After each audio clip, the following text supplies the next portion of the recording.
Hey, what did it do? Oh my gosh. Okay. I don't know what weird setting stuff. They're changing stuff around on StreamYard. What's up, everybody? Sorry about that. I had a phone. So I go to start the stream, my phone rings, and I had to deal with it. All right, everybody. Today is going to be a pretty chill day. Oh, and it was a phone call to talk about philosophy. So that was pretty cool. Uh, all right, all right. Let's see who we got here. So I will see who is here since we started. I know some people here a little bit earlier. We got Echelon, Lance Lots, okay, or Lutz. Okay. Oh my god, I can't even read. I don't know. Lance Lutz. Yep, you get 1,000. Travis, you get 500, and Jonah, you get 250. And as usual, I'm getting Metaethics coughs. I haven't coughed the whole day. I start doing this and I start coughing. All right, so I don't even know what video I've got. Let's see, one video, two, three, four, five. I got 5 videos that I could review, and I don't know which one I should review. So let's see. We'll go by popular acclaim in the chat. So let me go through these. I'll list off the names of the videos. I've got Do Morals Prove God Exists? The Truth About Universal Ethics. I've got Does Morality Make Sense Without God? Hunter Avalon. I've got Atheism, Morality, Consciousness, and the Great Isaiah Scroll with Cosmic Skeptic. I've got Andrew Wilson School's College Feminist on what is moral and what is not. And then there's another Andrew Wilson one. So what are y'all in the mood for? I could do whatever. I could review any of these. Yeah, so we're having some fun with, I guess, random. Some of these maybe Christian apologists. We got Cosmic Skeptic. We've got Andrew Wilson. I don't know. Sully says, Lance, do you have any economics hot takes? Absolutely none whatsoever. I am weirdly narrowly focused on metaethics. I do other stuff. I do talk about but what am I going to do in here? Like talk about experimental philosophy or like research stuff. And I don't know if anyone's interested in that. And that takes I don't know. So I do other stuff besides just metaethics, but this has been my thing for a while now. Cosmic Skeptic. All right. Feminist ethics sounds cool. Hey, Jimothy. Jimothy says, sup, Lance. We've got Filipina Vegana. Greetings from Manila. What's up? We've got Facundo, interested in Cosmic Skeptic. Feminist ethics does sound fun. It's not going to be feminist ethics. It's just, they just get into basically him trying to get someone to explain what they mean by something being right or wrong. They don't really get into any specific feminist ethics. So I don't know if that addresses. I had actually viewed that one. Some of the rest of them I haven't listened to. I listened to most of the Cosmic Skeptic one of the relevant section. Cosmic gets my vote. Should we do a vote? Let's do a vote. All right. All right, and I'll simplify it for the vote. So we're going to do, I'll simplify it for the vote. So it'll be Christian apologetics, Andrew Wilson, or Cosmic Skeptic. Or really, it's Alex O'Connor. He doesn't use that anymore. All right, start a poll.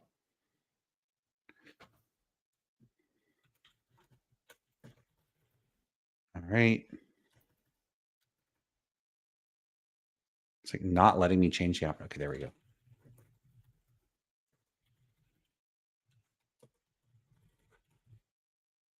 All right, we've got a poll there. So we're all going to have to vote. In the meantime, what's up, everybody? I don't know if you saw, but I reviewed tweets earlier in the week. And if you check out the tweet, it is now at 1.9 million views. And it's like a tweet on metaethics, which is just wild. So it's got one. So this is a tweet from Henry Shevlin. And I wrote like a blog post addressing it. I wrote a tweet, or sorry, I did a stream addressing it. So stream and a blog post. It's at 1.9 million views with over 5,000 reshares, 52,000 likes, 706 comments. So like, I don't think that's at the level of like saying it went viral, but it's like up there as far as metaethics goes. It's like the most popular metaethics thing I think I've seen on the internet. Anyway, the poll is up. So, or at least, is it? I thought I put the poll. Yeah, it is. Okay, so let's see how the poll is going. It's pretty neck and neck. So everyone's going to need to vote. We'll keep it up for another couple minutes. In the meantime, there's still so many things I need to do on the channel. So I did a Q&A like question request like 5 months ago. I still need to do that. I haven't forgotten about it. But then I looked at the list of questions and I'm like, oh man, this is going to be work to get through. I'm not Kane B. So I got that. I've got a few people I still want to bring on the channel. Well, I'm seeing if we could get Henry on the channel to talk about that tweet and how that went. Yeah, so I'm totally open to talking to more moral realists, like getting them on the channel. People say in the comments on my videos, like, hey, you could keep reviewing videos, but I want you to like talk to realists. I'm happy to do it. It's a bit of work to set that up. Like you got to track people down, find out who would be a good candidate for a person to bring on the channel, and coordinate with them, and there's all the logistical things. So yeah, I don't have a lot in the works right now as far as upcoming plans. So, I've still got a few TikTok videos to post on here. I'll post those. So there's stuff coming down the pipeline. All right. Jonah says relativism is such a thought terminating cliche in metaethics circles. Yeah, I keep talking to people about this because it's so common for people to just consistently treat relativism as this like horrific, stupid idea. And at least a couple things go on with that. One is that, relativism isn't exclusively this hyper distilled, pure academic position. It's like a claim about moral semantics and moral ontology or something like that.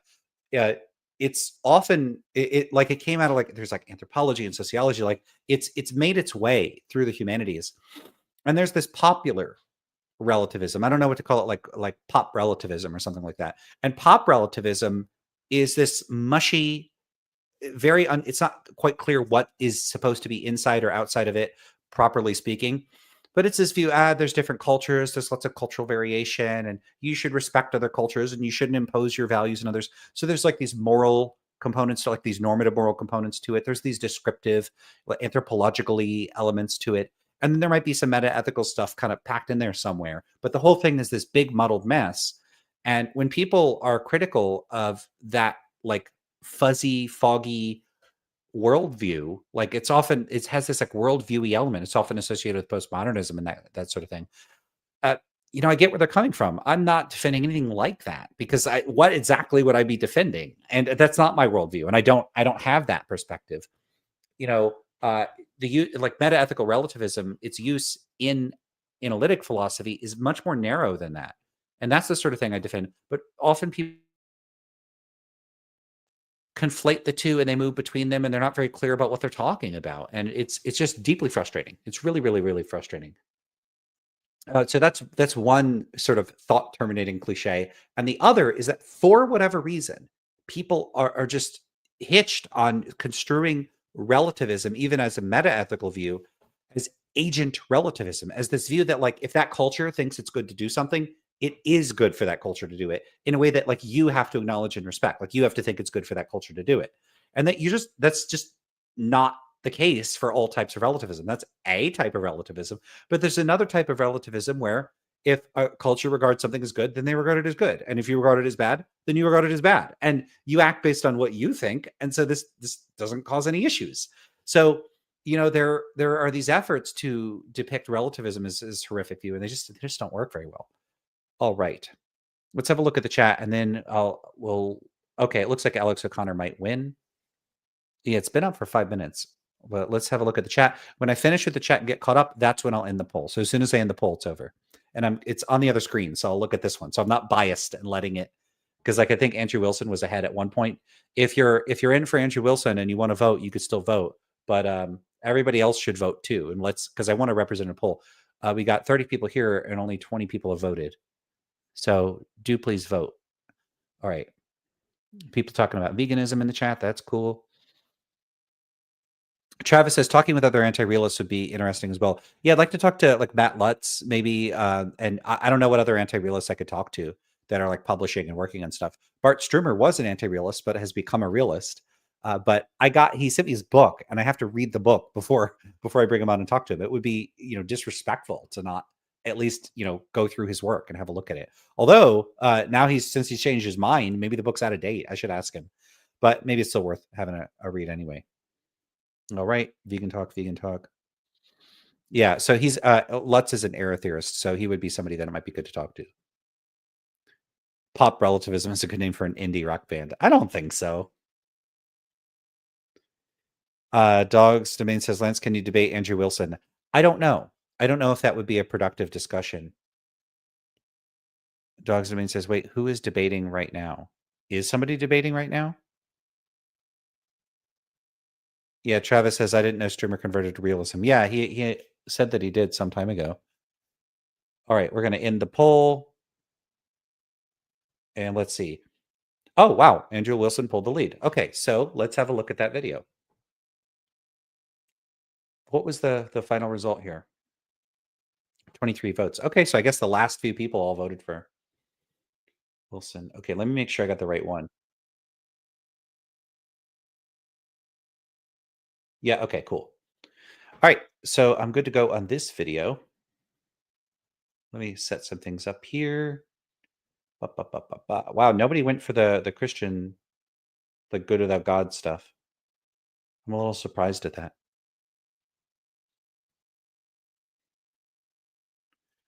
All right.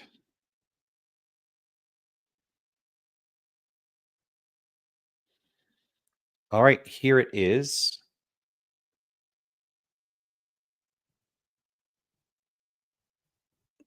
Let's give it a go. Everybody let me know if there's any audio issues with the sound of the video being not balanced with my audio, that sort of thing. Do let me know and I'll make adjustments. Well, she can have her preference or her So opinion. what makes you right and her wrong, though? The way you argue it, the logic. What? Yeah, if you're gonna try and that's how you prove things, by logic. So let's say Desiree says sleeping with a corpse is okay, and you say no, it's wrong. What makes you right or wrong? If I say I think like we can all agree that if we were corpses, we would not want people disrespecting. So we appeal to we all for what is moral. So if we all say it's okay to like beat a person to death, that's now moral. What? Yeah, so he's making a good point. Like the defense here of the view for why something's wrong is like we like there's some sort of vague appeal to consensus, and it doesn't seem very very principled. I also think he has missed an opportunity, and I did watch this earlier. I can't 100% remember what he said, but there's also this, like if you were a dead person, you wouldn't want this. Like if you're dead, unless you think there's an afterlife or something, you don't want stuff if you're dead. So that is not really going to work very well as a defense of, what they're talking about here. A person could have desires about what they want to happen after they die, and there's probably some moral value in respecting those. They're not quite the same as a person having preferences about what happens when they're still alive, because they'll experience it. So there's more. I think it's reasonable to put some moral weight on what people, if someone says, hey, when I die, I want you to do this or that, like donate my body to science, bury me, cremate me, that sort of thing. But of course, like living bodies can experience things and suffer. And so they have greater moral status than a corpse. But this idea that like, if I were dead, I wouldn't want this, that does come off as a little funny, something strange about that. So there's at least two issues here. We'll see. If we all say it's okay to beat a person to death, then that's moral then? Or? Well, we make up what is moral and what is not moral. So just we like make it up. Okay, so Didn't you say Desiree rights says, are made up? So if we make up what is moral, and Desiree says X thing is moral, how could you ever tell her she's wrong? You argue it like we're doing right now with. Yeah, why even if you were right, would that make what she's saying immoral? Even if your argument was, even if she was, so let's say through argumentation, you were able to come to the conclusion that this thing over here, I have an inconsistent take with it. That still wouldn't demonstrate why it's wrong. Isn't that a law of logic? That if it's self-contradicting, isn't that a... No, that's not a contradiction. Well, okay. So what you is can it? say something's inconsistent, it's not a contradiction. So here. Did he say if you say something's inconsistent, it's not a contradiction? I mean, it might depend on exactly what you mean by inconsistent. Sometimes people use it to mean contradiction. But it's just unclear what's how she's defending her perspective on how you determine what's morally right or wrong. It sounds like some kind of relativistic view, and it sounds like he's not very happy with that. She's not really offering any clear or principled position, but that's hard to do if you don't have, I'm assuming she doesn't have significant training in like analytic philosophy, because she's not really seeming to use any terminology. Appears to be saying isn't that a rule of logic? And a lot of it's not very clear what she's appealing to. You wouldn't argue for a normative moral view by like what's logic going to do? Like logic is going to help you construct a syllogism and make valid inferences, but you wouldn't just use logic to argue for a moral view.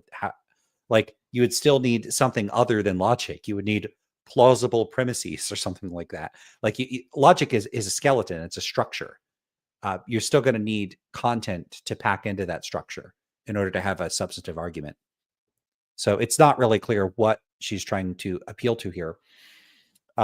You could potentially expose inconsistencies or contradictions in another person's view, but they might not have contradictions in their view and still have contrary moral values to your own. So if a person thinks something like it's good to torture babies, and they just want to go do that, what would the contradiction be? It would be very hard to point out what the contradiction would be. And if she does think there's a logical contradiction in people that hold moral, contrary moral views, why would you be a relativist? It sounds like at that point you would be some kind of realist, because you would think there's like a set of moral views that are not subject to moral contradictions, to some type of logical contradiction, but all moral standards other than my own are subject to logical contradictions. That's not exactly realism, but it would be saying something like there is a correct set of moral standards. You could be some type of constructivist or something. That might be like it might be some type of Kantian constructivism. Like you wouldn't necessarily have to be like an ethical intuitionist or a non-naturalist realist or something very specific like that. Although I still don't know how to categorize Kantian constructivism. Is it realist or not? It kind of looks like it's not to me. But keep in mind here, nobody is really using academic language and like I'm not attributing constructivism to anybody in this discussion, but often people are sort of groping for the kinds of language and concepts that they could employ, but they just don't quite have the resources or they don't have the access to the distinctions and the terminology that would allow them to articulate a view. I don't know. Let me help you out here. Somebody goes up and they grab. Oh, before he gets to that, Jonah makes a good point. By logic, she seems to just mean reason, and her rhetoric. Yeah, I don't know about rhetoric, but yeah, by logic, she might mean something like argumentation or dialectic or discourse, like the way that you resolve moral disagreements is by having some kind of exchange with another person. It doesn't have to be like logic narrowly construed. You're right that I might be thinking of this and overthinking this as something too technical, and that she might be using it in a more everyday sense. Like you could say, oh, it's very logical to do this or that, and you're not talking about the structure of syllogisms. So good point. That's me being too steeped in philosophy and thinking of logic as something more narrow than its ordinary usage. So that's a good point, and that seems probably right. Jonah says she did say it's an opinion, so she sounds like a classical anti-realist. It's true. It does sound like she's some kind of anti-realist. All right.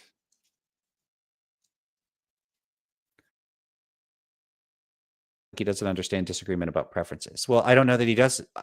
I don't know that he's perceiving a particular view that he's pretending to not understand in this discussion. I'm very wary of accusing people of pretending to be doing things. It's not my preferred style of engagement.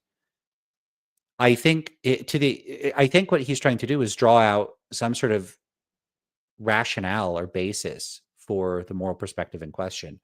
And a lot of people will squirm when they're anti-realists, when they're under pressure to say, yeah, if most people agree with X, then I'm okay with X, or whatever it would be. And I think that relativists should be more willing to own up to their stances. Now, the thing is, a lot of people that are relativists, when other people are seeing them say relativist type stuff, they'll treat that person like, oh, so you're an agent relativist. So if a bunch of people think it's okay to torture babies, it's okay for them to torture babies. Now, what relativists should be prepared to do is to say, no, I don't think it's okay for them to torture babies. I'm an appraiser relativist, and I'm against all the baby torture. I don't care if other people think baby torture is okay. On my view, moral claims reduce to claims about one's own standards or the standards of one's culture, and they're effectively a type of descriptive claim. So a claim like baby torture is good would mean something like, I approve of baby torture. And so if there's a culture that approves of baby torture, fine. The culture approves of baby torture. That doesn't mean I approve of it. It doesn't mean I have to think it's good for them to do it. And there's no conflict or contradiction in being a relativist and being able and willing to impose my moral standards on them and stop them from the baby torture. So relativists should do that if they're appraiser relativists. If they're agent relativists, then own it. If you think if a culture thinks it's okay to torture babies, then it's okay for them to torture babies. Just say that you think that, and the rest of us will be suitably horrified because it's a horrific, awful view for you to have. But what frustrates me is when people have these anti-realist type views and they are just really evasive about owning up to the implications of them, or unclear. They're not clear on the implications of their own views. So that's pretty frustrating to observe. All right.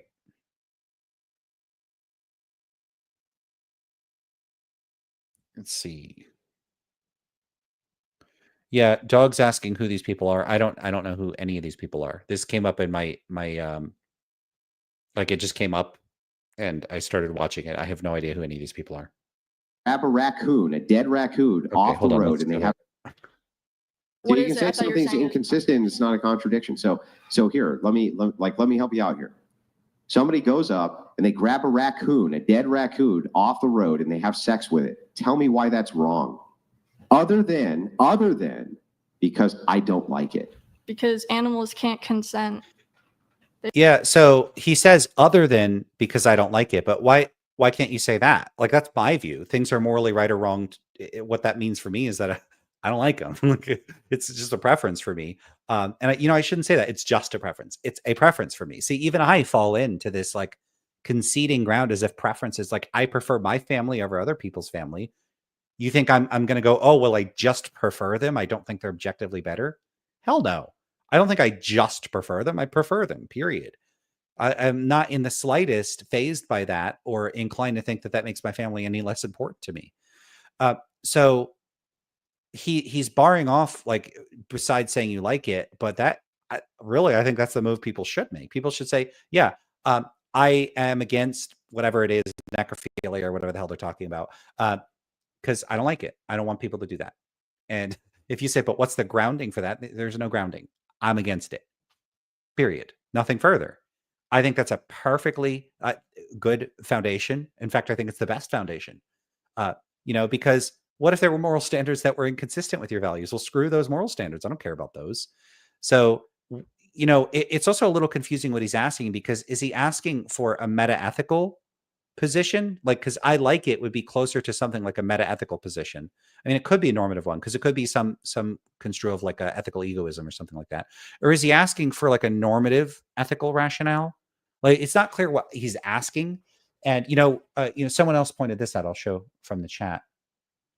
Jack S says, maybe, quote, it's an opinion, could still be consistent with the realist view. Like, she could think people have opinions on what the moral truths are objectively. Absolutely. So unfortunately, when you don't have the technical vocabulary of a particular discipline, they're like, I'm always complaining about ambiguity and lack of clarity within analytic metaethics. But when you don't even have that terminology, things are 1,000 times more unclear and ambiguous. So take a term like an opinion. So sometimes people say, yeah, I'm an anti-realist. Morality is all a matter of opinion. But the term opinion, think about the way that the term opinion is used. The term opinion can be used to express a subjective value for which there is no stance-independent fact of the matter. So, for instance, you could say, in my opinion, Pulp Fiction is an excellent movie. Someone could say, in my opinion, it's not an excellent movie. And in those cases, both people might say, yeah, we both agree that there's no stance-independent fact. There's no like facts to discover. We have different subjective positions on the matter. But people could also have opinions on like the outcome of a game. Someone could say, I think the Red Sox are going to win the World Series. Someone could say, I think the Yankees are going to win the World Series. I don't know if I don't know enough about sports to know if the comparison works. But the point would just be that people can have different opinions on the outcome, like of a boxing match. Someone could say, I think, boxer 1 is going to win. Another person could say, I think boxer 2 is going to win. And there's some fact of the matter that's independent of our preferences about who will ultimately win that fight. It's not made true by our attitudes or preferences. Our culture doesn't decide who wins the fight. Who wins the fight based on like points and established rules or whatever it might be. And if you don't like that example, then you could say, you know, there's, you could flip a coin and people could have an opinion on whether it landed on heads or tails. There's some, it could already be flipped and it's either on heads or tails. As long as you don't know, you can have an opinion on whether it's heads or tails and express that. And it could be conflicting with other people's opinions, even if there is a stance-dependent or objective fact in the matter. And so opinion is sometimes used to express one's position on an unresolved matter of stance-independent fact. So it doesn't have to be used to express a subjective position. It could also be used to express a position on some stance-independent matter, but involve a kind of epistemic hedge. Like you're like, I'm not 100% sure. It'd be a little weird to say something is an opinion if it's not, there's no controversy about whether it's true or not. So it'd be weird to say like, it's my opinion, in my opinion, 2 + 2 = 4. That's a weird thing to say is your opinion. So you might be right about that, Jack. It might be that it's neither that it's meant in a definitively anti-realist or realist way, but that the language is just so muddled that people don't really know what they mean. You know, so a lot of times I think people, you know, philosophers are like, you should be charitable. People know what they're talking about. Sometimes they don't. And it could be that there's a certain level of fuzziness and confusion here. Look, fuzziness and confusion happens in my own discussions. It happens in all kinds of discussions. Fuzziness and confusion may not make a whole lot of sense if you go to the store and you're like, how much is this? And like $5. No one's confused there. But when you start talking about philosophical issues, you increase the probability that people are talking past one another and saying muddled and confused things.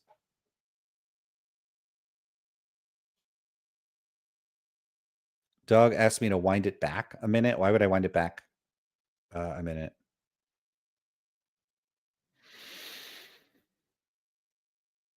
All right, let's keep going.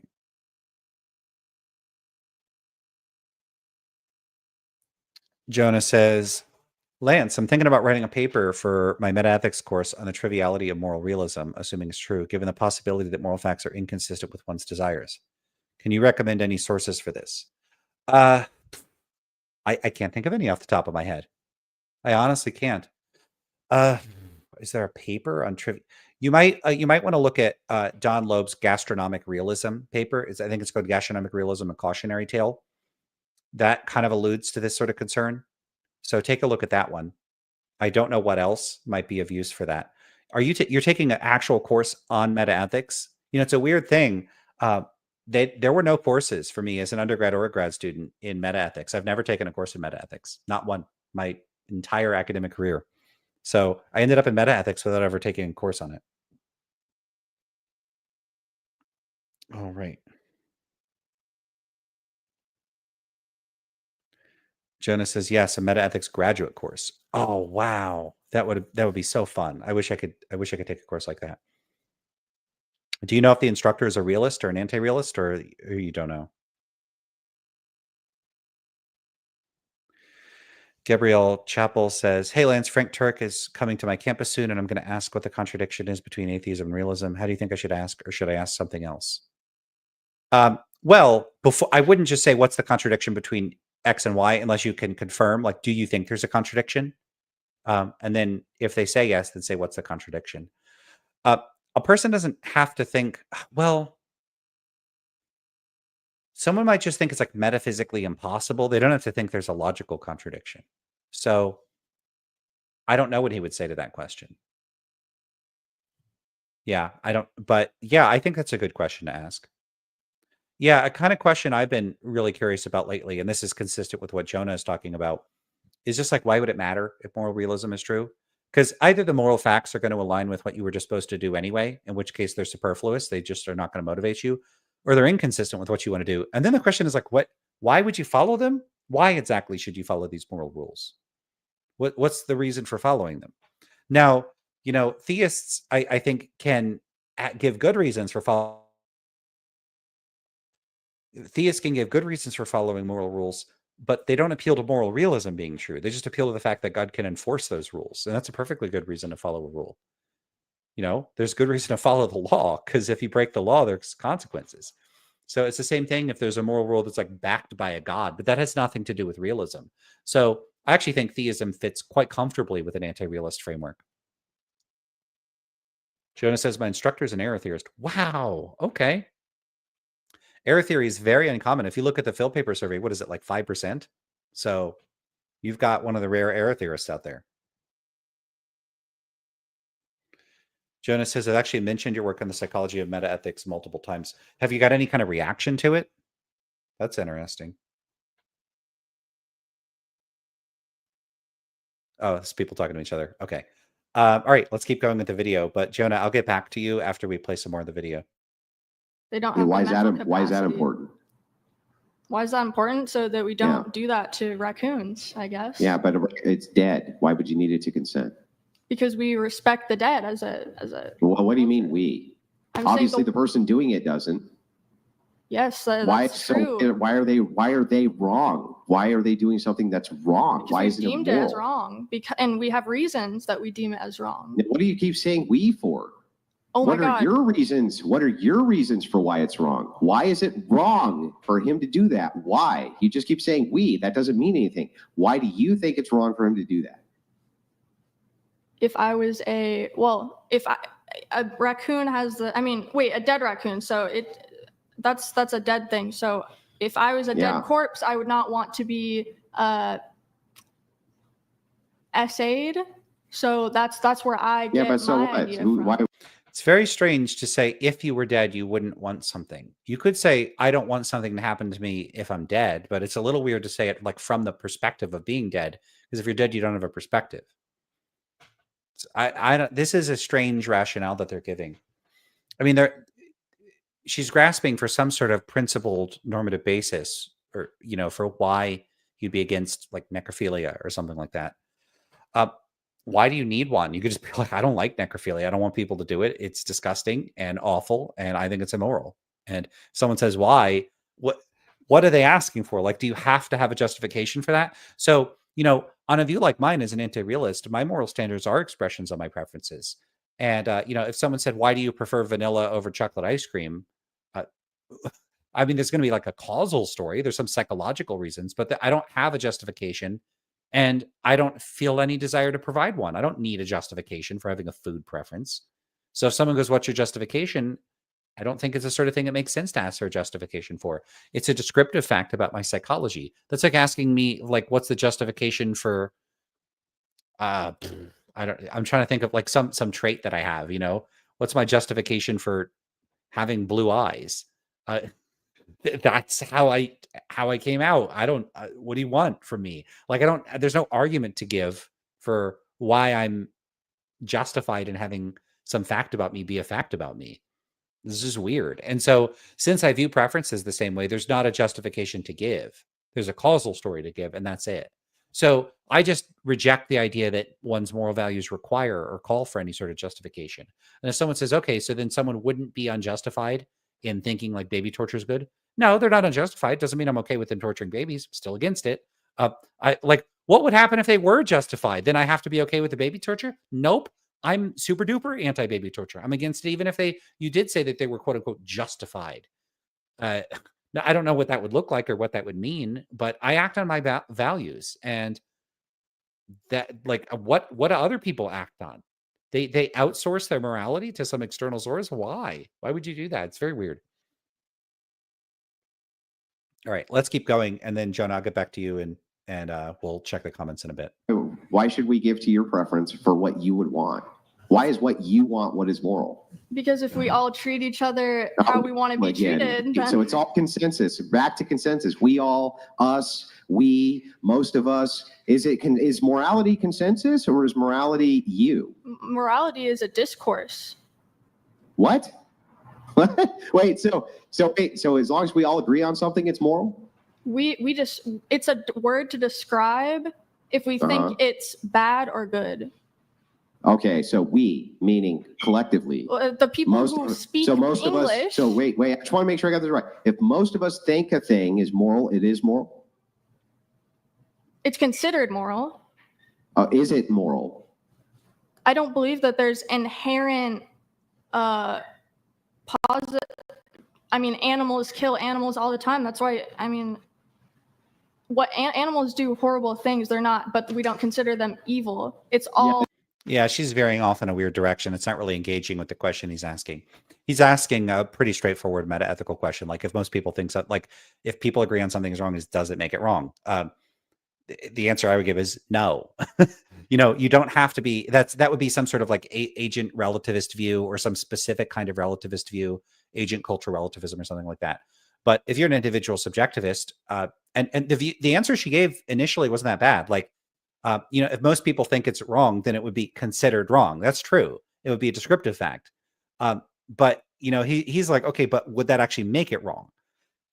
The answer to that, if it were me, I would say no. It doesn't make it wrong. People agreeing something is wrong doesn't make it wrong. It makes it the case that they agree that it's wrong.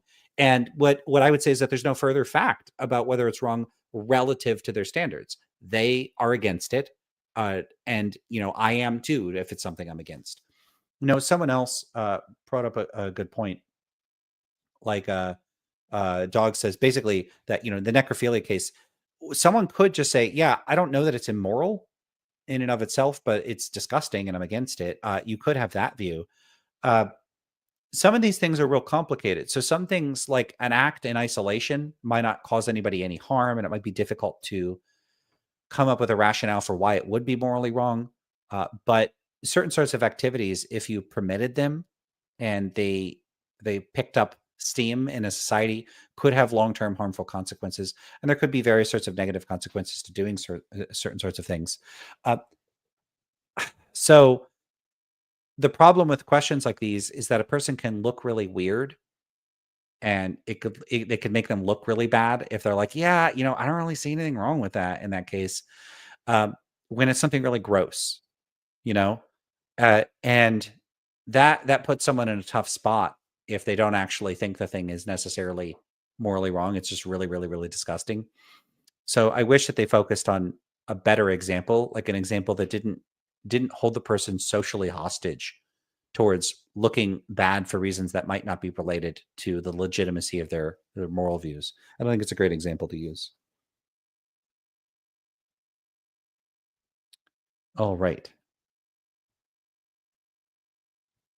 Let's just see what Jonah said. All but one of my classmates are frustrating, reserved, and rarely express opinions. But the one who does is my friend, who agrees with me about virtually everything philosophical and political. Okay, cool.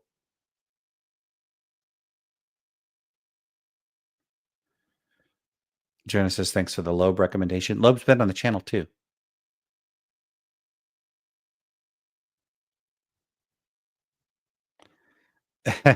Yeah, Mason's like, if they need grounding for justification to not do necrophilia, I'm not engaging in philosophical exchange, I'm running the fuck out of there.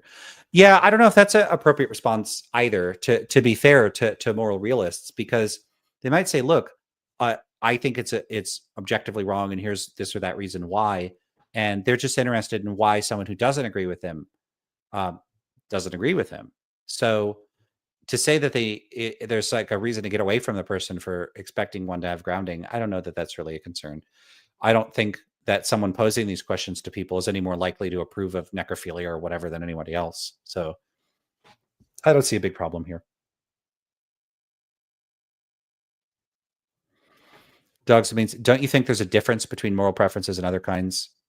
Also, you might have a preference that is derived.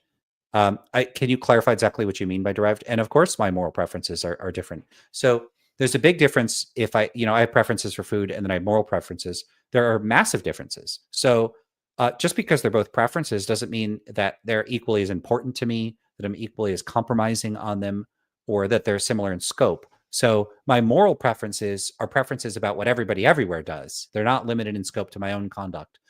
So that's one big difference. The other is that, typically speaking, my moral preferences are a lot more important to me than my taste preferences. There might be some moral issues where I don't care that much. And there might be taste preferences that I care a whole lot about. So, you know, if someone said, hey, you know, we're either going to let people get away with being like slightly rude to people a few times, or you have to eat garbage for the rest of your life. Yeah, I'll go for the slight rudeness over eating garbage for the rest of my life. You know, so you see the idea that there are probably moral versus taste trade-offs where it would be reasonable to allow a very minor moral infraction, like a harmless white lie or something like that. Maybe you think that's not immoral at all, but like just take something you think is slightly immoral, like breaking a promise, but it's not a big deal or something, versus, everyone everywhere eating disgusting food for all of eternity. Yeah, I mean, at a certain point, you might say that that's a morally bad outcome because of the suffering. But you could probably make a comparison at some point. The general point is just that on average, or the typical moral preference is a lot more important to me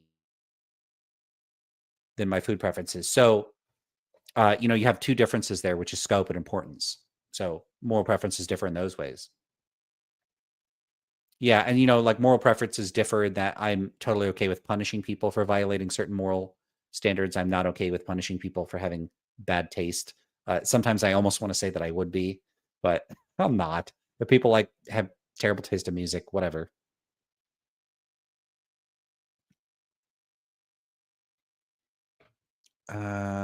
Let's see what else we got going on here. Jonah says, Lance, what do you think explains most philosophers' deference toward what? You didn't finish the thought. All right.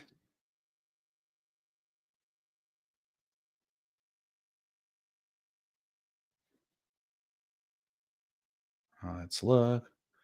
Derived. Explained by some common feature. Example, I hate anything with the smell of fish. Sushi has the smell, therefore I hate sushi. So what is the original question then?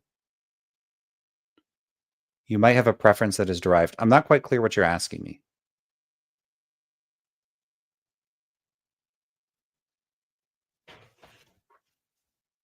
All right. Oh, deference towards what they take to be moral facts. Well, they might just regard them like analytically as that set of things, which one should defer to, something like that. But like they're still using that normative language that strikes me as very obscure and mysterious. Like you should. What does that mean? Because like if you don't cash the should out as a desire, I don't know what they're talking about. I don't think that's meaningful. All right, let's keep going. I don't feel like we're getting any closer to what is moral. Who determines what is moral? How do we determine that? Is that just based on consensus then? Yeah. Okay, so if it's... That's not the right move. Yeah, it's based on consensus, because now he could say, okay, so if the consensus was insert very bad thing, then you're okay with that. Is based on consensus, then the Aztec Empire, the consensus was it was okay to take a person on top of a pyramid, cut their chest open, pull their heart out, and sacrifice it to the sun god. Most of them agreed that that was moral. That was moral, correct? No. Why? We don't think that anymore. Wait, Eve, they did. They did. All of them did. He's a bit too abrasive, and I do think that he could have a more productive conversation with people if he, I don't know, held out an olive branch to be sort of, I don't know, maybe that's just not his goal here. But it's not like I do that if I'm dealing with somebody that I disagree with. But if someone was like, "What do you mean? What do you like?" Just the tone and the vibe. When you do that, some people can like when they're under pressure, they can't think as well, and a more friendly conversation could actually be more productive. So if he wants to get good answers out of people, this might be more effective, but I doubt it. It might really vary from one person to another. Some people, I've seen Danny from Phil talk to people, and if you're too friendly and to people like I tend to be, then they'll dodge questions and they won't. Yeah, and you can't pin them down. And so maybe he feels he needs to pin her down here with this vibe. But I feel like people should be able and willing to like flexibly adopt a different vibe depending on who they're talking to. And it doesn't, to me, look like this is working super well in having a productive exchange. It looks like they're not getting anywhere. There is no morality if there's no humans. There's no one to judge it. It's the judger. They thought it was moral. Why do you say it wasn't moral for them to do that? Andrew, it's a judgment that a person makes. That's why I'm saying I'm talking about the human race. So you mean you. People think, conscious brains make judgments. That's what morality is. So okay, so morality is conscious brains making judgments. So if all the conscious brains make the judgment. Yeah, I mean, one of the things he does is like repeat things back in a tone as if you're a horrible person or it's ridiculous for you to endorse the view. And that can be off-putting to people, and it could make them feel uncomfortable about affirming a view. I don't think the responses she's giving, like, again, I don't know if she hasn't taken philosophy courses, I think her responses are not that bad. So I don't know why people react to people that give relativistic type views with such incredulity, and it's frustrating to watch this because I feel like she's struggling under someone kind of verbally browbeating her a bit, and I don't know that it's warranted in this case. Like, I don't have broader context for that, so I'm not liking this. I'm not liking how he's talking to her. And this is why I said earlier, like, I don't know if I'd want to have a debate with him because I don't like when people talk to people this way. It's not my favorite thing. I know Danny talks to people like this. I don't like it when he does that. Maybe I've gotten, I don't know. What do you in the chat think?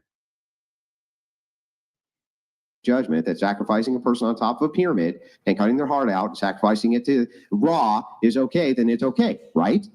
Well, I don't think anything is inherently bad or good. It's what we decide. So we evolve to say no. Let's decide to take a guy up on top.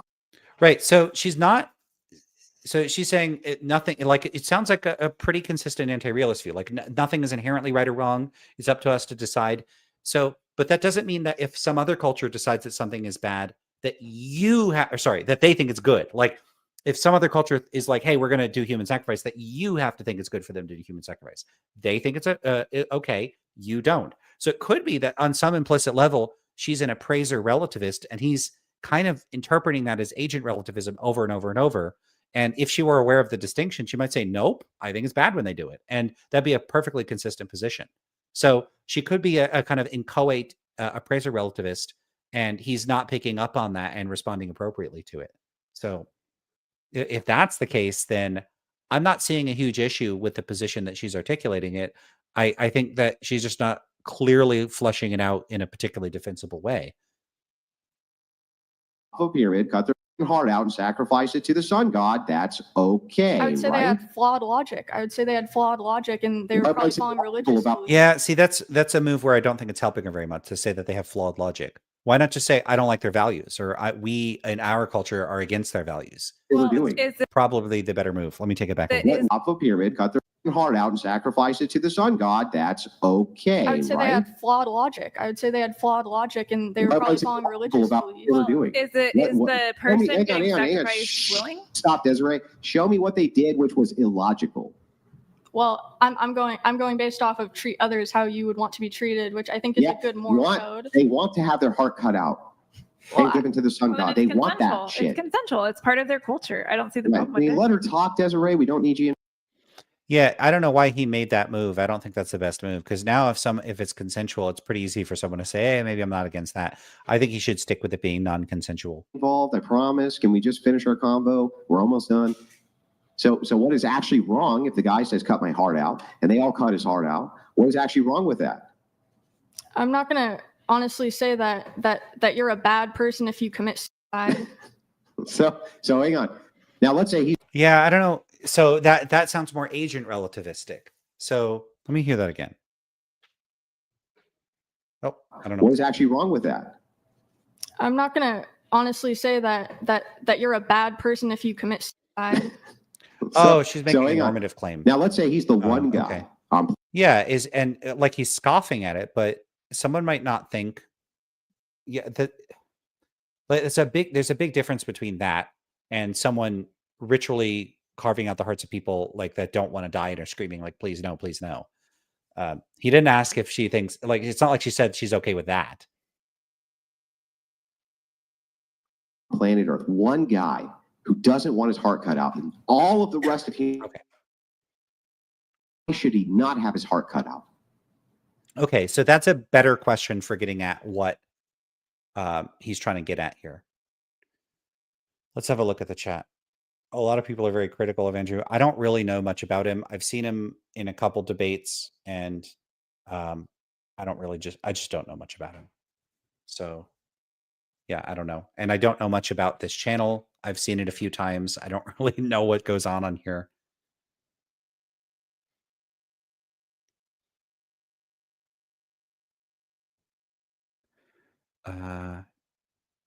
Let's see. More chats, more chats.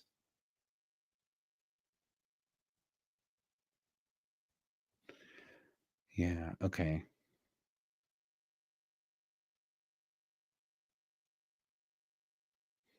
I do see someone saying Lance is getting soft in his old age. I think I am. I think I am.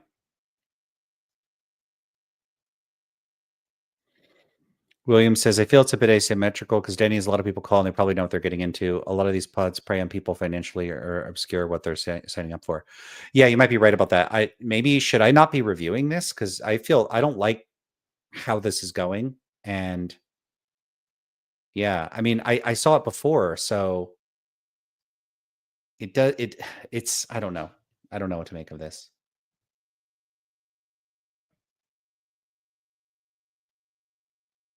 Yeah. Well, there's no grander judgment that you can make. There's no objective judgment. There's no objective judgment. I give a shit about anything you say when you say to me, there's no objective morality, there's no objective judgment, there's no objective. And let me ask you a question. There's no objective morality, correct? Not in my opinion. Is that objective? No, it's an opinion. Okay, so that's a mistake that he's made.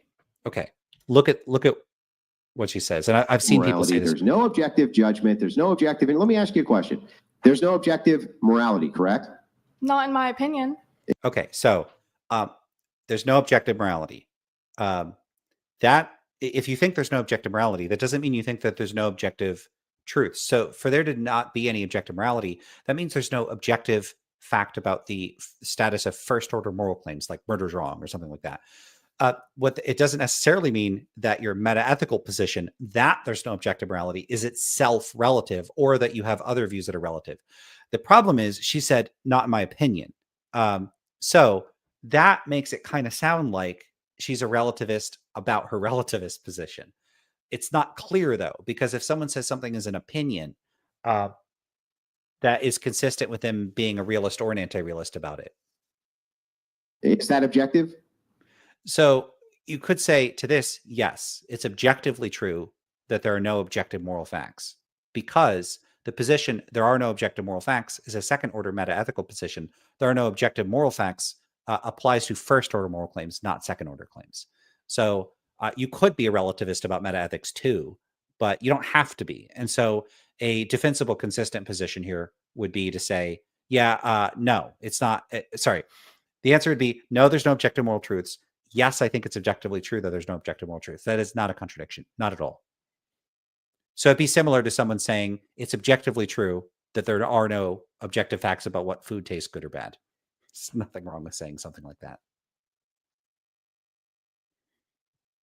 No, it's an opinion. Yes, right. So it's not even objective then either, right? So if morality is just this subjective tribe, and you can just come up with whatever the fuck you want, and it's just all based on consensus, then if the consensus says that men can fuck as many women as they want and women can't fuck as many men as they want, how can you give me a single objection to that? If it may be considered, I can disagree with it personally. I can say I have a different logic that I follow. So okay, great. Give me the logic that you follow, that if the consensus says it's perfectly acceptable for men to 500 women, and it's not even acceptable for women to one woman, give me the logic that shows that that would be wrong in some way. My logic would be it's a double standard. Yeah, what's wrong with a double standard? Well, I think people should be treated equally to the best, Yeah, but why should they be? Because I think that's what's in the best interest for the world. So you are the ultimate arbiter of morality, right? Of my morality, yeah. Yeah, so you personally are the ultimate arbiter of morality. Of my morality. Yeah, so, and she's saying of my morality. So I think her response is completely fine here. I am the arbiter of my morality. I'm the arbiter of my food preferences. I'm the arbiter of my moral standards. But he's saying like the ultimate arbiter, as if you regard yourself as the arbiter of your own standards, that makes you the ultimate arbiter. What does that even mean? It's very unclear what he's asking. But he's asking in a tone of like incredulity, as though the position is ridiculous. And that's carried exclusively by his tone. And I think what people should do in responding to this is ignore the tone and just say, yep, yeah, I'm the arbiter of my moral standards, which is what she said. He's saying the ultimate arbiter. No, I'm not saying the ultimate arbiter. Or they could say, what do you mean by that? What do you mean by ultimate arbiter? Do you mean something other than whether I'm the arbiter of my own standards? Because if so, then I'm not saying that. I'm the arbiter of my standards, not of everybody else's standards. They are the arbiter of their standards. And even the idea of someone being an arbiter, what does that even mean? Am I an arbiter of my food preferences? Like I don't decide what my food preferences are. So, and I'm not arbitrating anything. So it's not clear what he's asking. It kind of sounds like he's asking, are you declaring yourself the ultimate authority over what's morally right or wrong? And if you hold what seems to be some type of relativist position, I don't know if it's agent or appraiser relativism or if she's not drawing a distinction there. It doesn't make sense to ask about ultimate arbiters. There are no ultimate arbiters. So it's not clear it's not clear what he's asking, but if that is what he's asking, it's not really an appropriate question to ask a relativist. It's like if someone says, I'm a relativist, and you say, so you decide what. So if you say, hey, I think there are no objective moral facts, I think there's only relative moral facts, it'd be very weird to say, so you decide what the objective moral facts are. That's your view. The answer is no, I don't think there are objective moral facts. I don't think I decide what the objective moral facts are. I don't think there's objective moral facts. There's only facts about what's morally right or wrong relative to my standards. And the same holds for other people. Things are right or wrong relative to their standards. So let's have a look at that again, because I think our response is fine. Of my what arbiter of morality to the best, Yeah, but why should they be? Because I think that's what's in the best interest for the world. So you are the ultimate arbiter of morality, right? See, the ultimate arbiter of morality. No, if you're a relativist, you're not the ultimate arbiter of morality. You have your own moral standards. I don't know if you're an arbiter of anything. It's a weird question he's asking. My morality, yeah. Of my morality, yeah. Perfectly reasonable response. Yeah, so you personally are the ultimate arbiter of morality.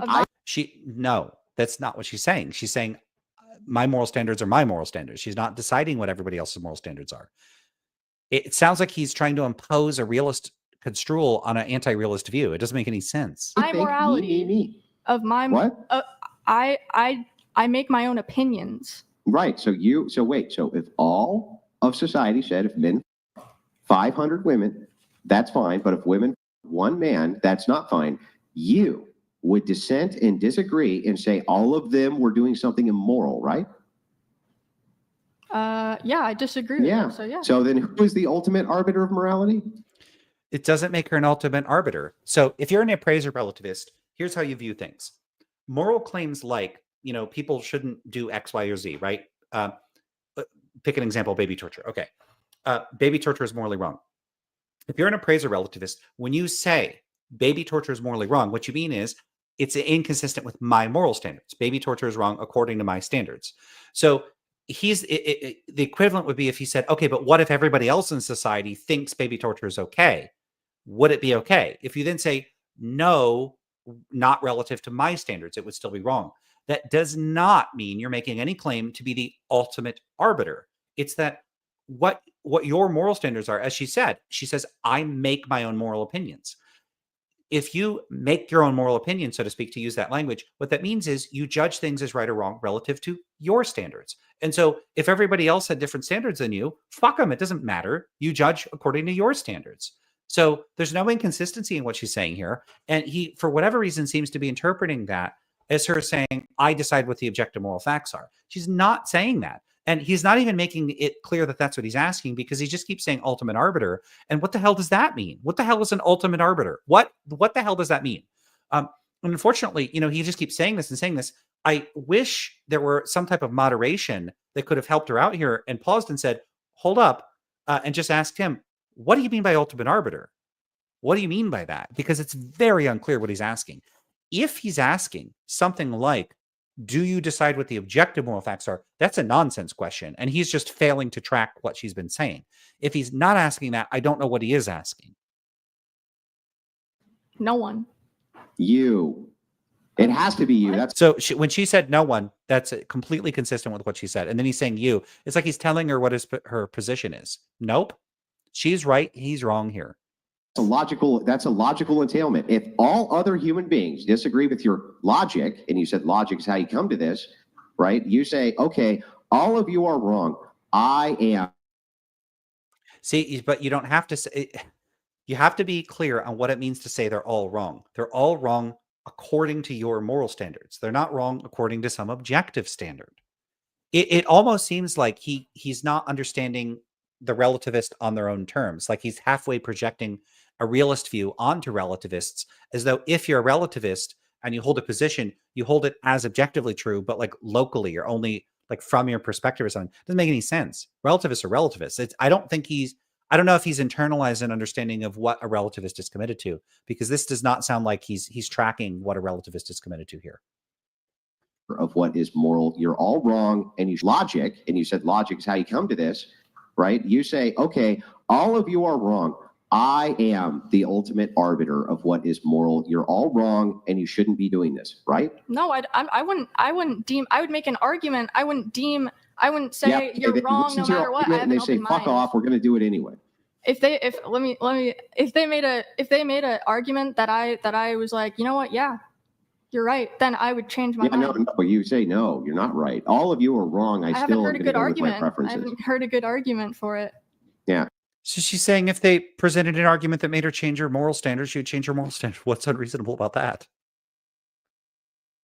All of your he's treating her like she's saying a bunch of totally insane things, and I haven't heard much.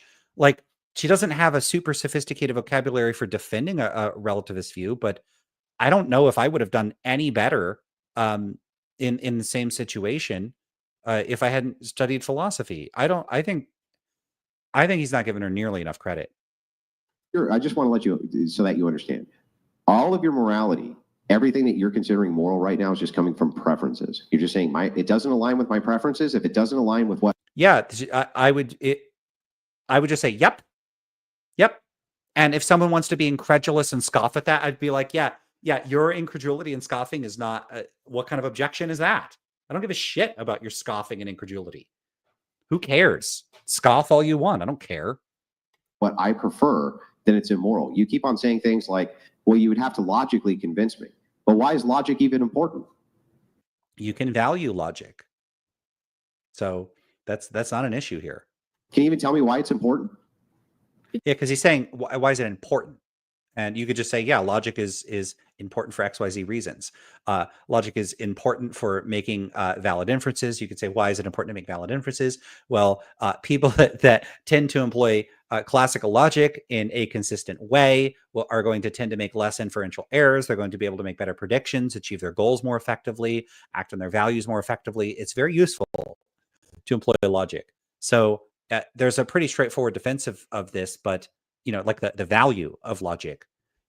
And that's how I see logic. I don't see these like axioms as self-evident and true, independent of anybody's goal standards or values. I see them also as a kind of construction that we employ, and its truth is ultimately won out, in a pragmatic sense through our using it to whatever ends we happen to employ it towards. And so I take a pragmatic view of logic itself, and it's very useful within its proper domains of use. I don't think that logic can do magic, so people will throw syllogisms at you as if, their conclusion has been proven from first principles and there's nothing you could do, and everybody has to be compelled to accept the conclusion. There's always going to be some way you could challenge a premise. Maybe in some cases you wouldn't want to, though. Maybe it would, maybe you're just perfectly fine with the premises. But yeah, it's pretty easy to defend the value of logic here. Because it's measurable. Yeah, that's a little unclear what that means. Logic is measurable? Yes. Well, tell me, how do you measure logic? No, like you try and prove things by measuring, by measurements, like saying you are not taller, like deduction, like use deduction and all these, like it's a math things that you can measure. Logic is a math. There's mathematical be induction, not deduction. That would be induction. But how do you measure? How do you measure logic? Like how? Like logic is going to be fluid to the culture. Shut up, Desiree. It's not your turn. Is logic 6 feet tall? Well, we say that tall, it means you are, you stand physically higher. So if you were to measure and someone has a lower height, then you can say with your logic, because you measured them, that they are shorter than the other person.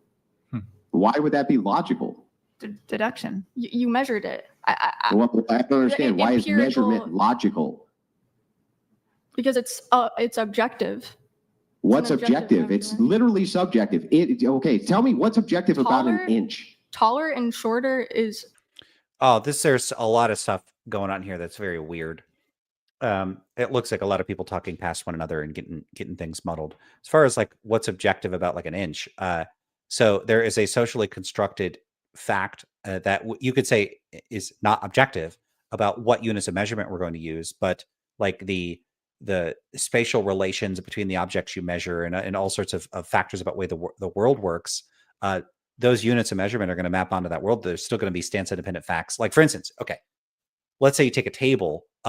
You can opt to use centimeters or inches to measure it. That could be a subjective matter of choice, and the precise like way, like the unit size of an inch or a centimeter, that's a socially constructed fact in a certain sense, is stance dependent. It's not dependent on your stances. It might be dependent on some sort of socially constructed facts where it's more complicated than just it being up to an individual. But of course, an individual could come up with any measurement system they want. I could come up with lance units and then measure things according to that. But it's not a matter of my preference when I go to measure the table using, like, conditional on me using a particular system of measurement, what measurement I'm going to get. So if I measure this table right now where the computer's sitting on, like the amount of centimeters that I measure the table as being, that's not up to me, and that's not subjective. How many inches it's going to be, that's not up to me, and that's not going to be subjective.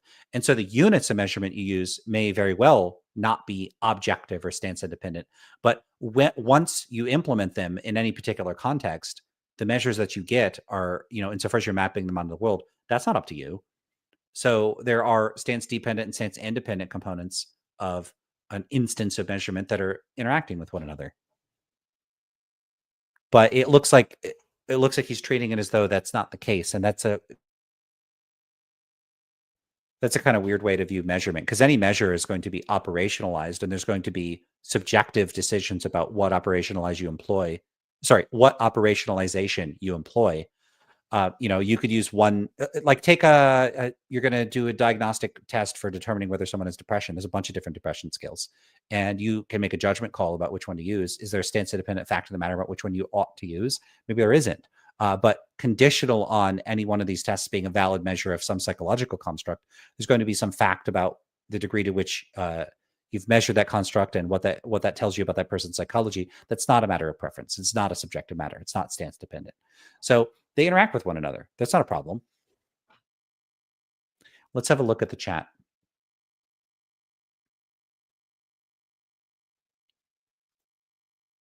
All right.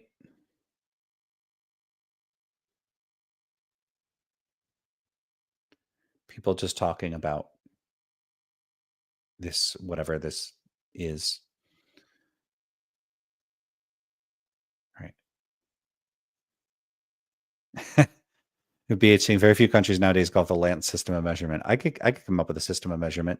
I could use Lance Loot to fund it.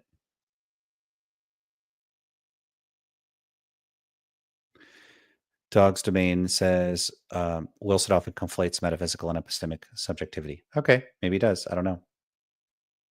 An objective measurement of size. Really? Okay. Give me the exact measurement then for tall. No, you can consider something taller. Oh, you can't. So taller. So she's totally right about this. So when we talk about something being tall, there is this sense of saying, like, whether something is tall or not. There's no stance independent like threshold for whether something is tall or not.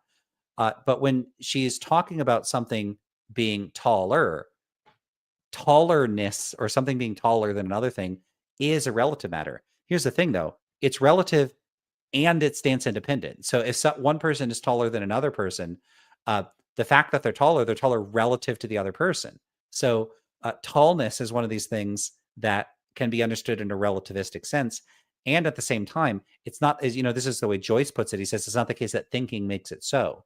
So the fact that like a typical NBA player is going to be taller than me, they are taller relative to my height. They're not taller relative to like a redwood tree. So it's relativistic.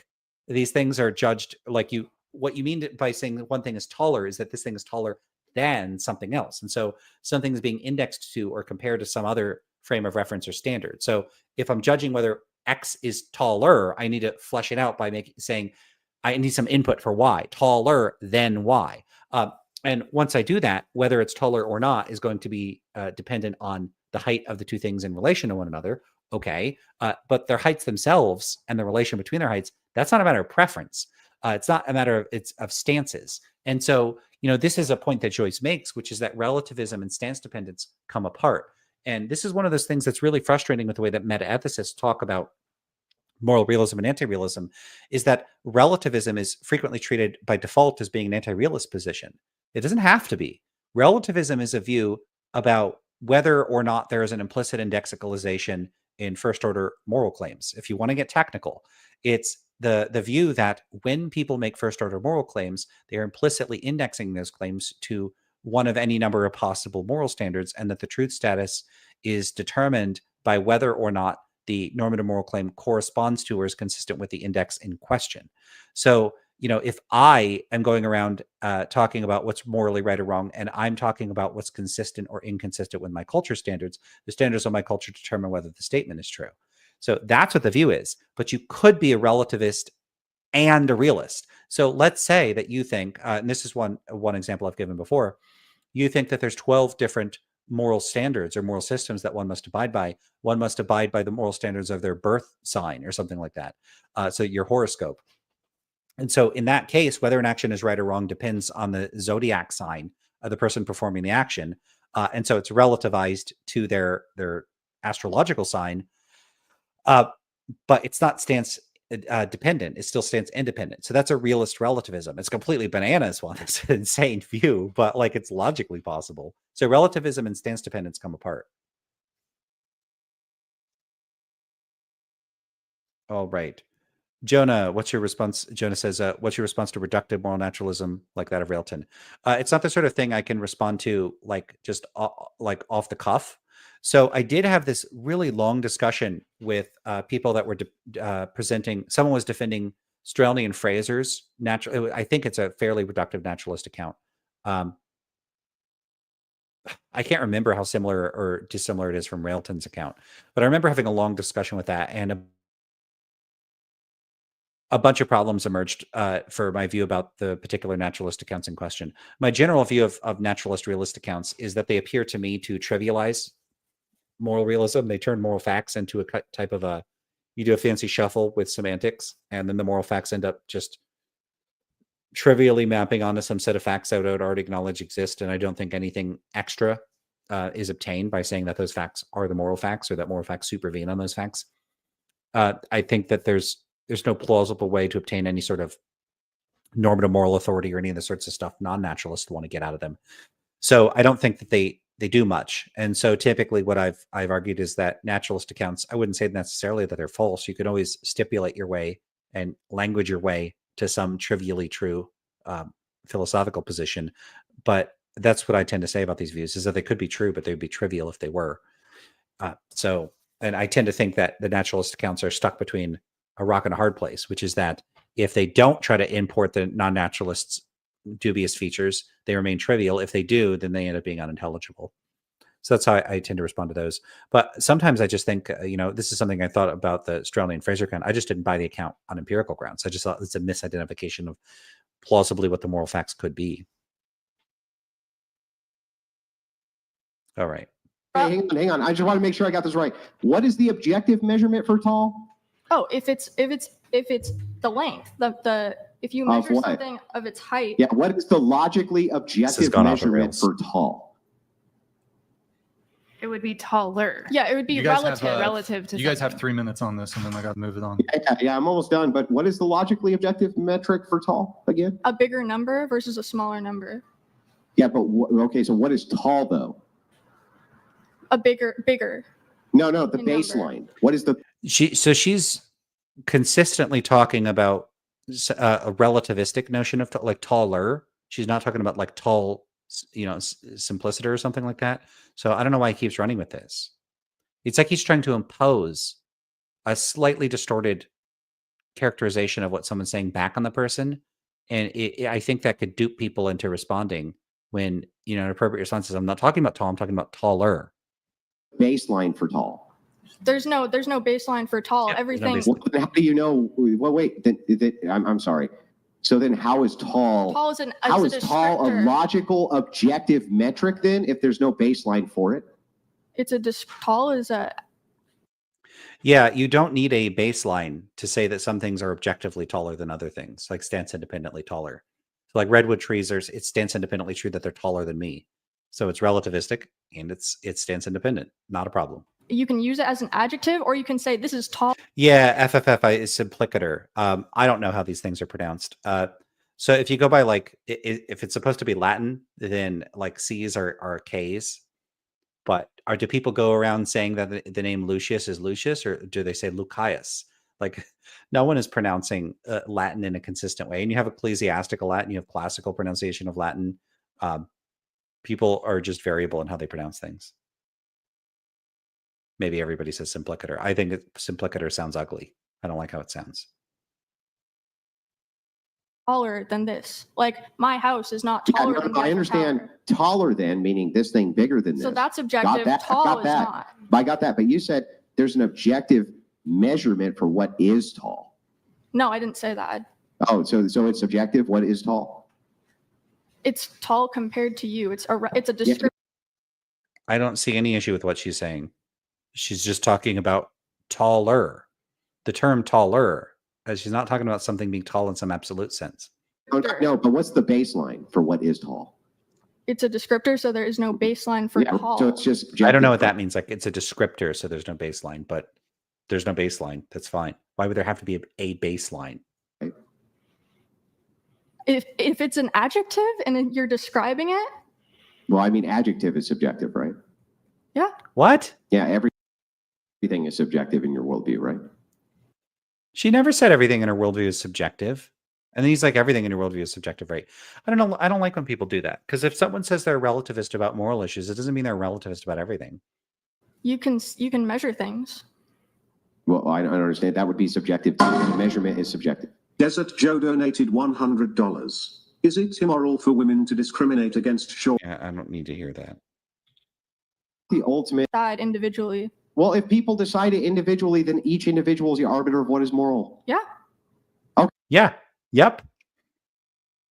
Okay, well then you, the individual, would be the arbiter of all that is moral. No, of all that is moral. No, you're the arbiter of your own views. My morality. Well then, right, which is what she said. Decide it individually, then each individual is the arbiter of what is moral. Yeah. Okay, well then you, the individual, would be the arbiter of all that is moral. No, of my morality. Well then. Yeah, exactly. What? She's giving perfectly reasonable responses to his questions, and he's responding with incredulity to this. I don't get it. Jimothy, is this a serious, like, what, in your opinion, who is the Zodiac killer? I don't have an opinion on that. FFS says, I see. I'm no Latin expert. I certainly am not either. No idea. All right. Then, and if anything goes against your morality, it's immoral, right? To me. Then that would be you. Yeah. These are good responses. Yeah. If something goes against your morality, it's immoral, right? Yeah. To me, is that because he's asking an ambiguous question. If something's inconsistent with your moral standards, it's immoral. Does he mean stands independently immoral or immoral to you? And so instead of just answering the ambiguous question with a yes, which would retain the ambiguity, she's actually dissolving the ambiguity by saying to me. That's a good response. That's a good response. It'd be like if someone says, hey, you think pineapple on pizza is like whether food is good or bad is subjective, right? And you're like, yeah. And you're like, okay, so is pineapple on pizza good? A reasonable response is to me, because if someone says, hey, so you think pineapple on pizza is good? And you say, yes. You're like, but I hate it. So how could it be? Yeah. You deciding that it's good for me? Nope. So I think he's not tracking what the implications of relativism are. And I think her response here is quite solid.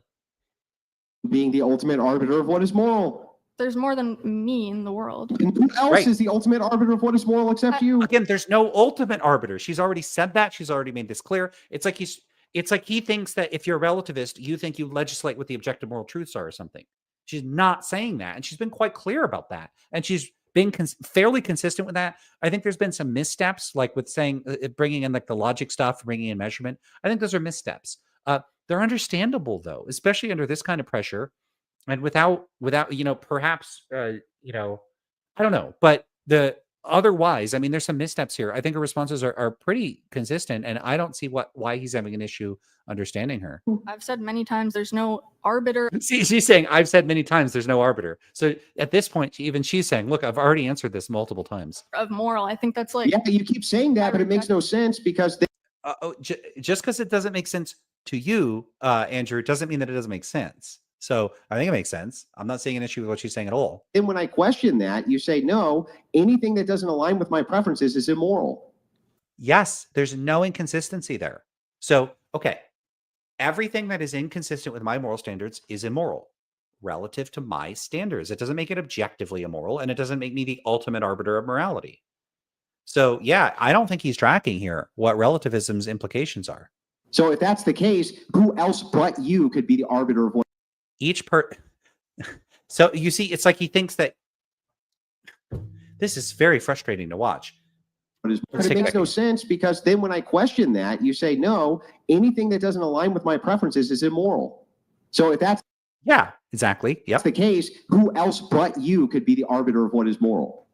So when he says, when you take it back again, because then when I question that, you say, no, anything that doesn't align with my preferences is immoral.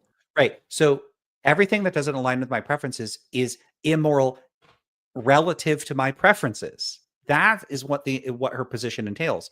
He seems to be suggesting that when she says everything that doesn't agree with my morals is, or like my standards or whatever, is immoral, that it's everything that is inconsistent with my standards is immoral in a non-relative way. Why would a relativist have a view that ridiculous and internally contradictory? So everything is non-relatively wrong relative to my moral standards.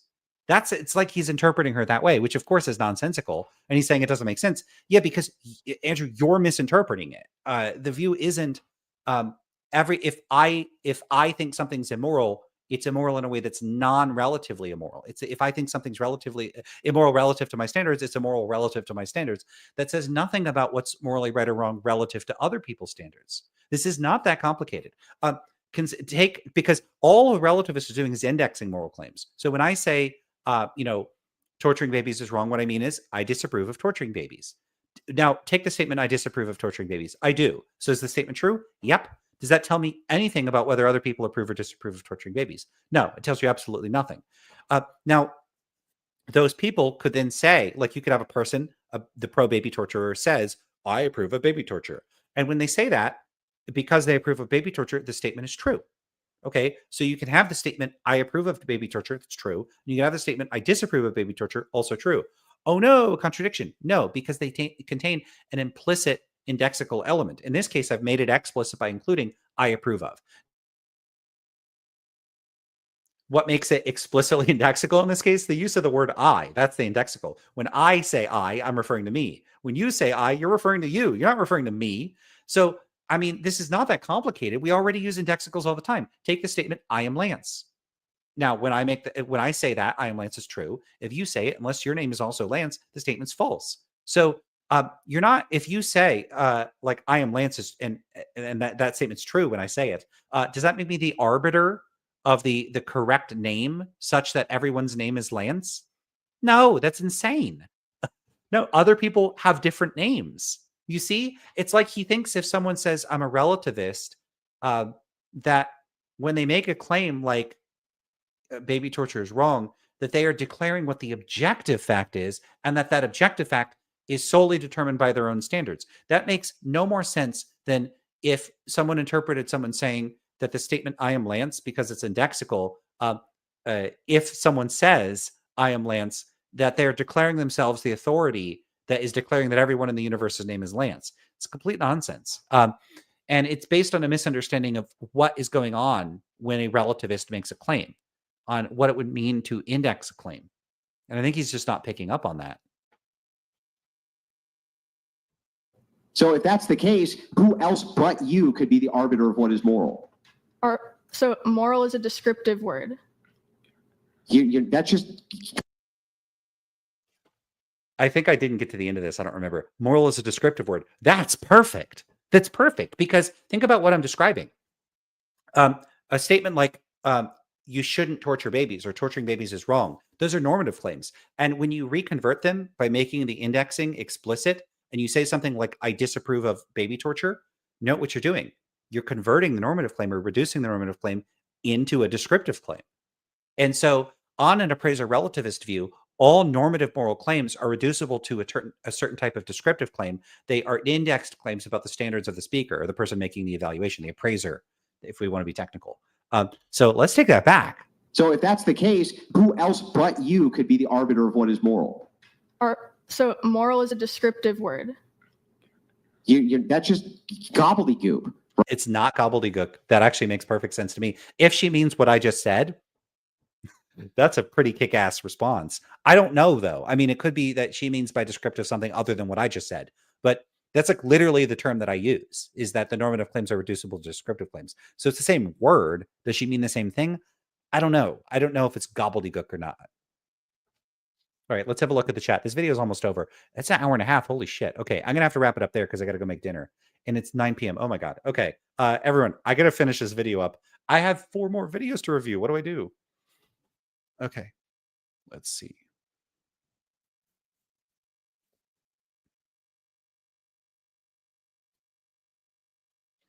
Yeah, Casey Randy says, what else could a person call it besides immoral to me? Well, they could say it's objectively immoral, or it's immoral in a stance-independent respect if they're a moral realist. But it doesn't sound like she's a moral realist.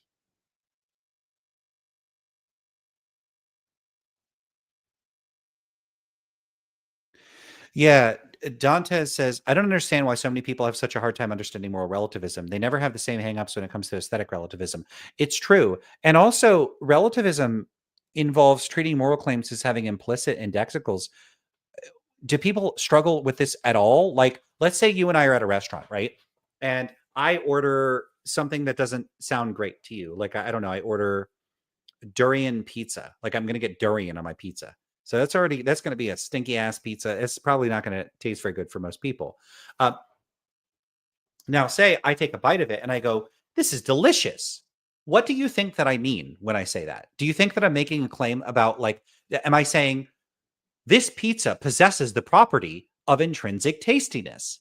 No, that's fucking silly. Why would I say that? I'm expressing or exclaiming my pleasure or enjoyment at the taste of the food. And the other thing I'm doing is potentially reporting that it's delicious to who? Who do you think I'm saying it's delicious to?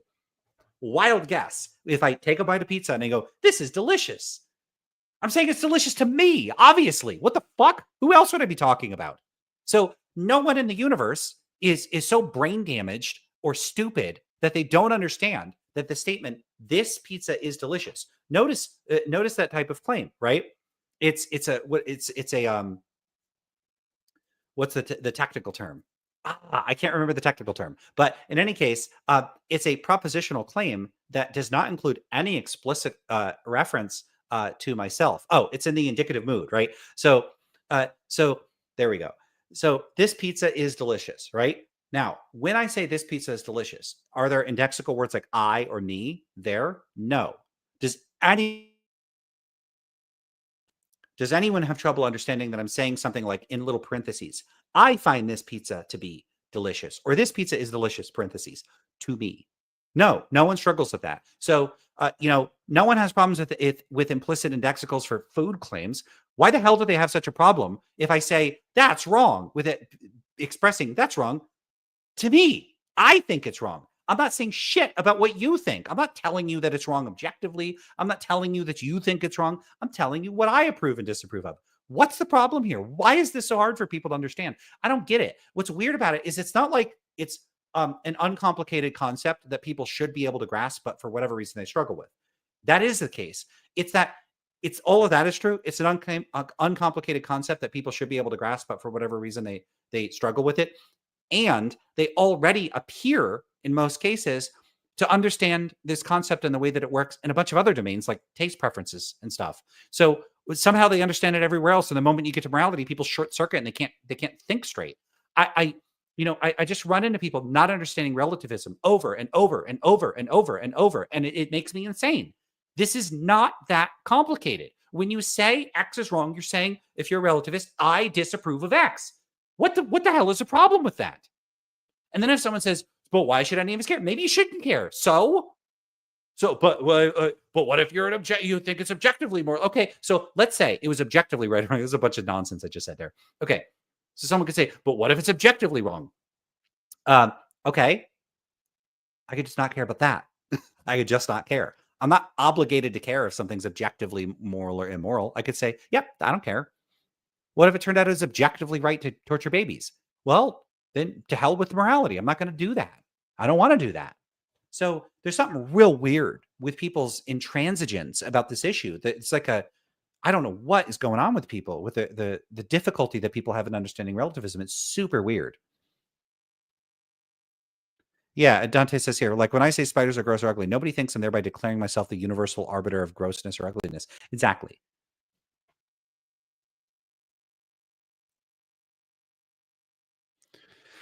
Jonah's saying moral is a descriptive word, seems compatible. No, it's not just compatible. It's a pretty good way of capturing what an appraiser relativist would think. It's quite good. And if that's what she means, that's impressive.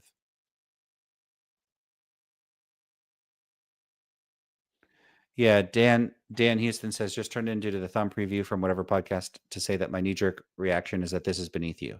Yeah, people say stuff like this. I don't agree. And I don't.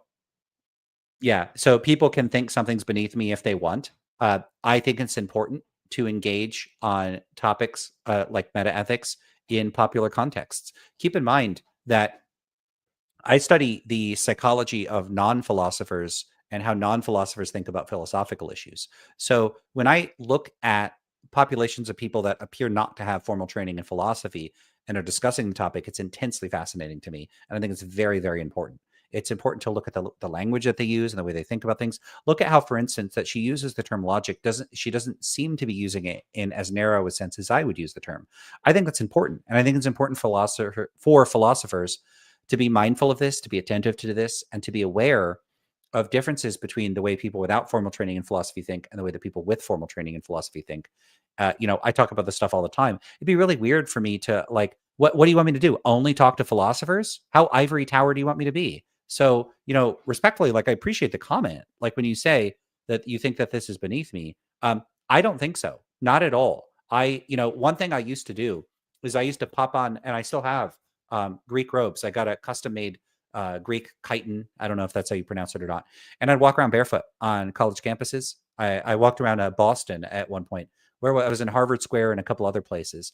And I wandered around and I spoke to people about their philosophical views. I think philosophers should be doing more of that instead of just only teaching students that sign up for philosophy classes, only hanging out with one another at conferences, writing papers behind paywalls. Why should philosophy be for philosophers and not for everybody? Yeah, so I don't agree with that perspective.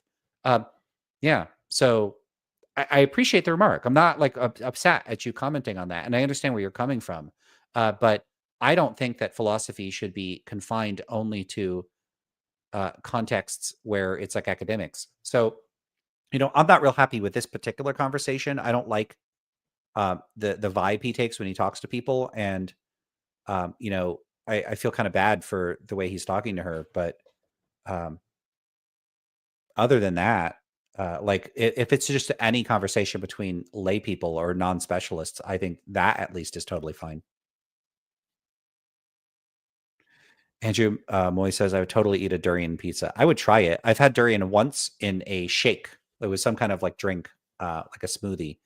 And it was I got to say, I didn't like it.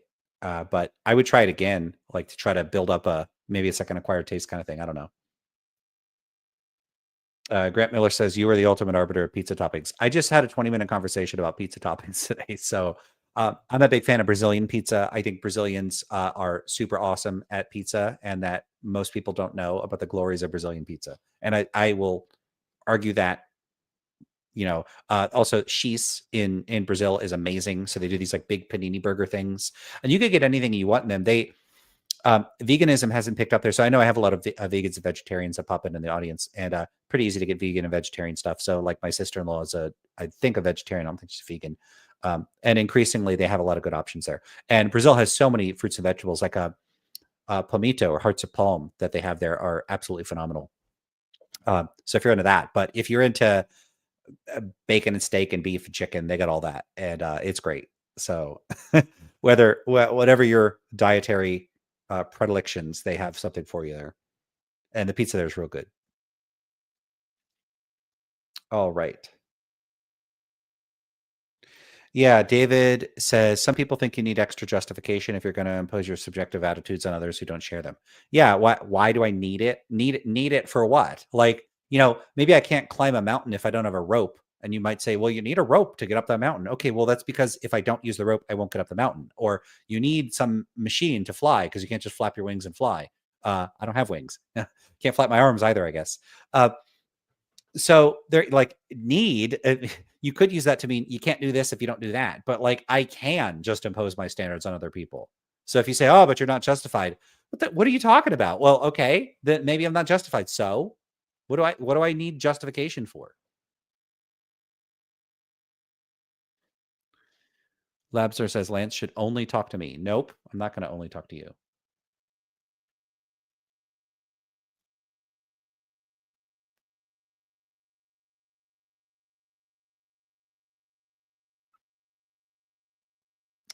Dogs Domain says, ew, durian. Dogs Domain says, what is Brazilian pizza? It's the same thing as any other pizzas. It's just, what can I say about Brazilian pizza? So one thing is that Brazilians tend to be a lot more diverse in terms of the toppings that they put on pizza, and they make a lot of dessert pizzas. So they have banana and like chocolate or Nutella pizza. They got chocolate strawberry pizza. They make these dessert pizzas that are just incredible. But then when it comes to toppings, they tend to put a larger variety of pizza toppings on them, and they often tend to put lots of toppings on. So they're covered and in toppings, and you often have to eat it with a fork and knife because it's so covered in toppings that like you can't see the pizza, which is just wonderful. So when I was in Brazil, I went to a great restaurant called Nono Ludovico, and they go around, but they just make all these pizzas in advance. So you don't order a pizza. They just have endless pizzas, like a pizza buffet. You don't go to the pizza buffet though. You know what I mean? Like people bring the food around. And then they come by, would you like to try this pizza? And they give you little slices, and you could just get slice after slice after slice. And like when I got there, I think it was fig. Was it like a fig? It was fig and honey or something. And then there was like one that was like brie and fig, and that was really good. And those were like the dessert pizzas, but they had all these great pizzas that I can't remember all the savory toppings. It was, oh man, 8 or 9 years ago I was there now. So it's good. Ben Singleton says, as I started watching this after picking up pizza. I really love pizza. What was the last pizza I made? I'm trying to remember what I put on it. I can't remember. But yeah, I make pizza at home sometimes. Sometimes I make it from scratch. That time I was lazy and I bought the dough. What kind of pizza did you get? Dogs Domain says, Lance, is Brazilian pizza just regular pizza with a Brazilian crust lift? I think that's some kind of joke about Brazil. Mason says, and now I want figs. Figs are great. Oh, and they were fresh figs. They weren't dried figs. Right. Wow. And Oh, I'll tell you one pizza I made once. It was blue cheese, pears, a brandy bechamel sauce, and candied walnuts. That was good pizza. Andrew's a descriptive word. Like, what the fuck does that mean? It doesn't mean anything. Rocks don't decide morality. It's a human everything thing. Is subject to. If this does not align with my preferences, it's wrong. Who else but you could be the arbiter of what is moral? No one can be the arbiter of my morality. It's Except every who? person has morality, or maybe they don't. A lack One of. person could be the arbiter of your morality. You, Yeah, right? yeah. And if all things which disagree with your morality are immoral, then you would be the ultimate arbiter, right?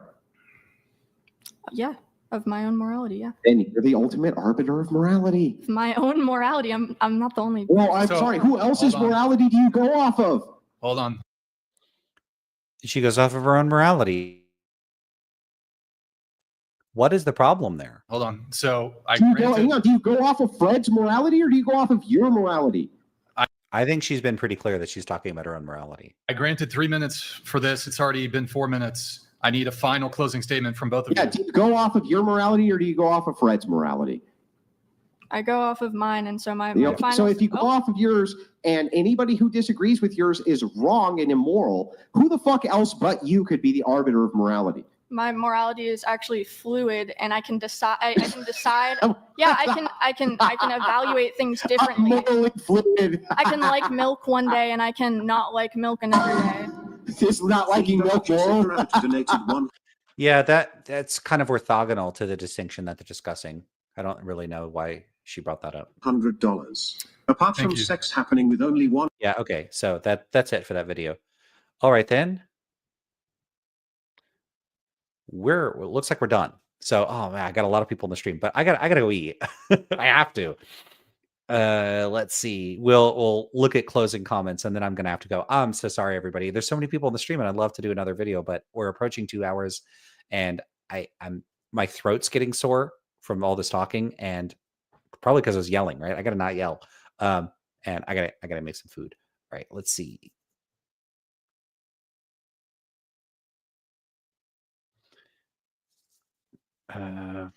Supercritical Snake says, do you think it's fair to say that his underlying question is how do we resolve moral disagreements, and his implicit assumption is that the only way to do this is with an ultimate arbiter?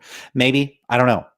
So if at some point I end up talking to him, then I'm sure we'll be able to address these sorts of things. All right, I got people thanking me. Thanks, everybody. Thank you for thanking me. Well, let's get we could get a thank loop going where you thank me for thanking you, and then I thank you for thanking me for thanking you. All right, let's see. Going through these. All right. Okay, yeah. Everybody's just telling me to go have dinner. All right, everybody. I'm gonna get out of here. Gonna go make some food. I haven't even decided what I'm gonna make yet. It's gonna be tacos or soup. That's what I got ingredients for. So it's gonna be one of the two. So we will see. I think with a sore throat, I'm gonna go for soup. And it's a coconut curry soup, so it's gonna be pretty good. All right, everybody. Take care. Outro video coming up. Do like the video, share the video around, leave a comment in the comment section, subscribe to the channel if you haven't subscribed already. Aren't I supposed to like stop the video in the middle of the video and say that kind of shit? Oh, well, I'm saying it at the end. All right, everybody. So take care, everybody. Thanks everyone for being here. I love how engaged you all are. This is really making these streams a lot more, I guess you could say, psychologically manageable for me to show up, and then there's people there, and whether you're new or you've been here before, it does make it great, especially because I'm pretty socially isolated. I don't get out a lot. I don't hang out with a lot of people, so this has been nice. This has been good for me. All right, everybody, take care.